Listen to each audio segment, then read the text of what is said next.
दौर अलग था सर, ब्रिटिश शासन था, इस समय पे बात कीजिए आप। जगदेव बाबू ने काम किया है, रामस्वरूप वर्मा ने काम किया है, स्टालिन काम कर रहे हैं, लालू यादव ने काम किया है। जो शेड्यूल कास्ट है, शेड्यूल ट्राइब है, ओबीसी है, माइनॉरिटी है, उनको अभी देखिए मुसलमानों के साथ अत्याचार हो रहा है। नहीं तो अगली बारी शेड्यूल कास्ट पर भी चलेगा बुलडोजर, ओबीसी पर भी बुलडोजर चल रहा है। इस देश के खिलाफ कितने लोग पैसा लेके विदेश भागे, उसमें कितने मुसलमान हैं, कितने दलित हैं, कितने पीछे। तो आपको आइडेंटिफाई करना पड़ेगा कि कौन लोग हैं जो इस देश में धार्मिक उन्माद को फैला रहे हैं, धर्म के नाम पर लोगों को लड़ा रहे हैं। दरअसल वो उनका धर्म नहीं, उनका बिजनेस है और अब उनकी राजनीति है। तो धर्म के नाम पर जितनी राजनीति होगी, ये देश कमज़ोर होगा, टुकड़ों में बटेगा।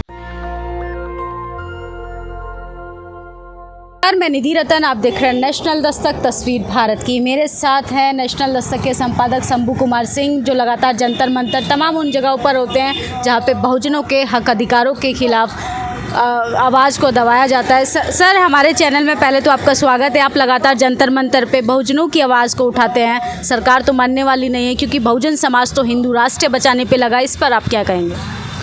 नहीं, धीरे धीरे जागरूकता आ रही है और हक अधिकार के लिए लोग जागरूक हो रहे हैं, चाहे वो आरक्षण का मामला हो, चाहे जाति जनगणना का मामला हो। दरअसल हम लोग सोसाइटी को दोष देना बंद करना होगा। हम जो पढ़ा लिखा SC ST OBC माइनॉरिटी है, उनको अपनी रिस्पॉन्सिबिलिटी पहले पूरी करनी होगी। आप पहले काम ही नहीं करेंगे और रिजल्ट चाहेंगे। बाबा साहब ने कहा था पे बैक टू सोसाइटी।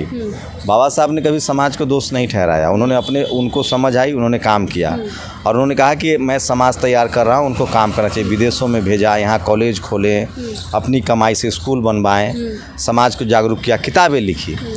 तो हमारा जो पढ़ा लिखा तबका है, उसकी नैतिक जिम्मेदारी है कि वो अपना स्वार्थ छोड़ के, अपना हित छोड़ के, वो तबका जो नहीं पढ़ा लिखा है उसका हाथ थामे, उसको स्कूल, कॉलेज, यूनिवर्सिटी तक पहुंचाए, आर्थिक मदद करे, सामाजिक मदद करे। तो हम बगैर काम किए हुए सामाजिक बदलाव की अगर बात कर रहे हैं तो ये भी एक तरह की बेईमानी है। लेकिन वो कैसे होगा? क्योंकि बहुजन समाज की अगर बात करें तो सिर्फ शेड्यूल कास्ट ही हक अधिकारों की लड़ाई लड़ा, जस्टिस की बात कर रहा है, बाकी सब तो भगवा चादर ओढ़ कर सोए हैं। ऐसा नहीं है। आप देखिए, ज्योतिबा फुले क्या थे, साहू जी महाराज क्या थे, संभाजी महाराज क्या थे, पेरियार लल्लई सिंह यादव क्या थे, जगदेव बाबू। दौर अलग था सर, ब्रिटिश शासन था, इस समय पे बात कीजिए आप। जगदेव बाबू ने काम किया है, रामस्वरूप वर्मा ने काम किया है, स्टालिन काम कर रहे हैं, लालू यादव ने काम किया है।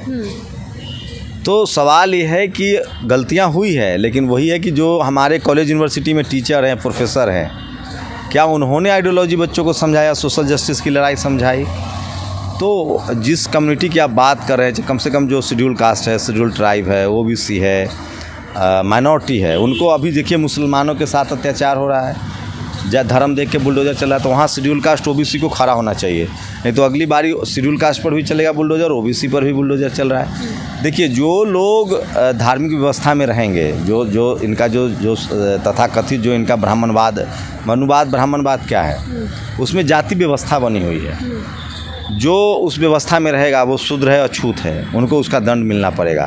अब शेड्यूल कास्ट के लोग तो सोचिए, मान लीजिए OBC को तो फिर भी मान लीजिए शूद्र है, उसको सेवा का अधिकार है, लेकिन जो शेड्यूल कास्ट के लोग हैं वो तो अछूत है, अनटचेबल है, वो क्यों उस व्यवस्था में बने हुए हैं? तो बाबा साहब रास्ता दिखा गए कि धम्म की ओर चलिए, धम्म की दीक्षा लीजिए। तो वो एक बड़ा मुद्दा है। OBC को लेकर भी लोगों ने, साहू जी महाराज ने, फूले ने, जगदेव बाबू ने, पेरियार लल्लई सिंह यादव ने, सोनेलाल पटेल, ये सब बुद्धिस्ट थे। तो इनको पढ़ेंगे तो गलती मैं वही कह रहा हूँ ना, हमारे पास TV अखबार नहीं है तो बात कैसे पहुँचती है? अभी सोशल मीडिया है, देखिए कितना बदलाव आ रहा है। कॉलेज, यूनिवर्सिटी, तमाम संगठन, दुकान का नाम लोग रख रहे हैं बहुजन आइकॉन के नाम। तो बदलाव आएगा, लेकिन उसके लिए आपको काम करना पड़ेगा। सिर्फ आरोप लगा के आप हतोत्साहित कर सकते हैं। अगर आप बदलाव चाहते हैं तो आपको उस पर धरातल पर अपने हित छोड़ के दिन रात, जैसे बाबा साहब ने हमारे लिए किया, वैसे करना पड़ेगा। इतिहास जानना पड़ेगा, चाहे वो तिलका माझी का इतिहास हो। अब कल ही हम लोग को पता चला 1857 में गुर्जर समाज के सबसे बड़े शहीद थे जिनको फांसी हुई थी। तो ये है, जो बहुत सारी चीज़ें हैं उसको करना पड़ेगा। जैसे आपने बुलडोजर पे बात की, आज वर्तमान की बात करें तो तमाम मीडिया जो कर्मी हैं वो बुलडोजर का मुद्दा लेकर सामने आ रहे हैं। क्या सिर्फ मुस्लिम को टूल किट की तरह इस्तेमाल किया जा रहा है? असल मुद्दा आरक्षण और तमाम जातीय जनगणना, इन सब मुद्दों से भटकाने की कोशिश कर रही है। ये इस देश में मुसलमान और हिंदू, जिसको आप कहते हैं, जो ब्राह्मण है और मुसलमान है, वो बहुत अच्छे से रह रहे थे। जब मुगलों का दौर था 600 साल, कोई दिक्कत नहीं हुई, कोई बगावत नहीं हुई। इक्का दुक्का महाराणा प्रताप ने बगावत की, शिवाजी महाराज ने बगावत की मुगलों से। बगावत किसने की? 3 लोगों ने। शिवाजी महाराज ने लड़ी और गुरु गोविंद सिंह साहब लड़े। 11 युद्ध लड़ा उन्होंने, उसमें एक युद्ध मुगलों के खिलाफ है, बाकी किन के खिलाफ है देख लीजिए। उसके बाद महाराणा प्रताप ने कंप्रोमाइज़ नहीं किया, 3 लोग, बाकी लोग क्या कर रहे थे। तो उस समय राजवाड़ा था, चलिए छोड़ दीजिए। उस समय देखिए इन लोगों का नवरत्न था, तो मुसलमान और ब्राह्मण दोनों साथ रहते थे। उसके बाद अंग्रेज आए, अंग्रेज़ों में भी इनकी अच्छी सेटिंग वेटिंग थी, लेकिन जब अंग्रेज़ों ने शूद्रों और अछूतों के लिए दरवाजे खोलने शुरू किए, स्कूल बनाना शुरू किया, कॉलेज बनाना शुरू किया, तब उनके खिलाफ बगावत शुरू हो गई। खैर वो भी छोड़ दीजिए। उसके बाद देश बना, देश में एक संविधान बना, संविधान में सबको बराबर के हक दिए गए, तो वो तो इम्प्लीमेंट हो, पीछे क्यों जा रहे हैं। तो संविधान जो लोग इम्प्लीमेंट करना था, जिनको जो सत्ता में आ रहे हैं, वो अपने जाति और धर्म से नहीं निकल रहे हैं।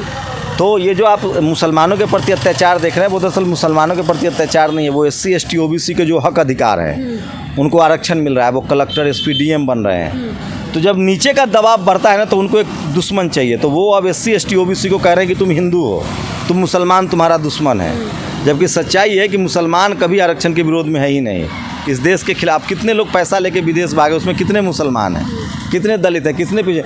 तो जिन लोगों ने गाय पाला हुआ है वो तो खाएंगे ना। तो अखबार उनका, TV उनका, जुडिशरी उनकी, मीडिया उनकी, ब्यूरोक्रेसी उनकी, कॉलेज यूनिवर्सिटी उनका, बिजनेस पर कब्जा उनका। SC ST OBC को थोड़ा सा नौकरी मिली है, तो उसी के सहारे लोग लड़ रहे हैं। तो ये भागीदारी का सवाल है, इसको SC ST OBC को समझना होगा कि मुसलमान उनका दुश्मन नहीं है, उनका दुश्मन वो लोग हैं जो इस देश में संविधान नहीं चाहते हैं। सर आपने कहा तमाम संस्थान की बात करें, सब एक जाति, एकमात्र जाति के लोगों का है, लेकिन आपके समाज के नेता तो आप घर से निकलना शुरू किए हैं। अखिलेश यादव की बात करें, चाहे तेजस्वी यादव की बात करें, आप जातीय जनगणना के लिए वो घर से पैदल आने को मजबूर हो रहे हैं। आप वो चंदौली पहुँच रहे हैं, अब वो दलित परिवार के यहाँ ललितपुर पहुँच रहे हैं। इस पर आप क्या कहें, क्या देर नहीं हो गई है? नहीं, देखिए आप अगर SC ST OBC माइनॉरिटी समाज से हैं ना, तो उसके नेता हों चाहे अभिनेता हों, उनकी एक अलग समस्याएं हैं। काम कर SC ST OBC माइनॉरिटी को जो भी मिला इन्हीं के समाज ने दिया है।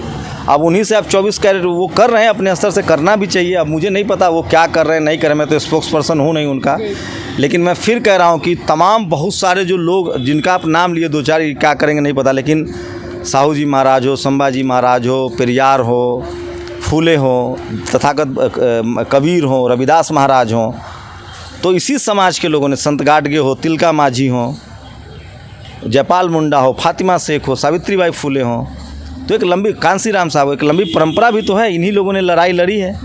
जैसे जैसे SC ST OBC माइनॉरिटी के लोग पढ़ते लिखते जाएंगे, स्कूल कॉलेज जाएंगे, वो लड़ाई को तेज करेंगे।